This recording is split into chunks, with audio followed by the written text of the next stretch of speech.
म्हाळुंगे येथील वन विभागाचे कोस्टाजवळ प्रवेश शुल्क मागितल्याच्या कारणावरून वनमजूर अक्षय महाडिक याच्यावर 20 जणांच्या टोळक्याने लाठ्या व लाथाबुक्क्यांनी हल्ला केलाय।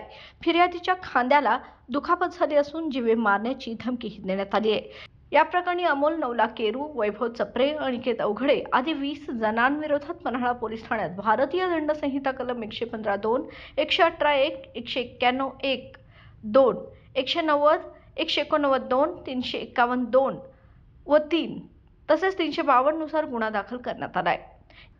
या घटनेमुळे परिसरात भीतीचं वातावरण असून पोलिसांनी आरोपींचा शोध सुरू केलाय। पुढील तपास पन्हाळा पोलीस स्टेशनचे पोलीस सहाय्यक यांच्या मार्गदर्शनाखाली सुरू आहे। तारा न्यूजसाठी प्रतिनिधी शाहबाज मुजावर, पन्हाळा। मान दुखी, मणके दुखी, पाठ दुखी, गुडघे दुखी, टाच दुखी, कंबर दुखी, हातापायांना मुंग्या येणे, सूज, संधिवात, मणक्यातील कॅप हे सर्व आता दूर करा आयुर्वेदिक मार्गाने।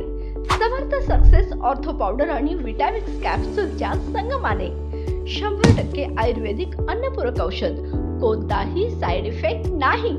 सांगितल्या पद्धतीने आणि पथ्य पाळल्यास 5 ते 7 दिवसातच आराम। संपूर्ण भारतात कुरिअर सेवा उपलब्ध। तर मग आज संपर्क करा 9168507286 वर। कोल्हापूर आणि आसपासच्या भागासाठी डिस्ट्रीब्युटर नेमणे। तर मग संधीचं सोनं करा। समर्थ सक्सेस ऑर्थो पावडर, विश्वासार्हता आणि परिणाम यांचा अनोखा मिलाफ।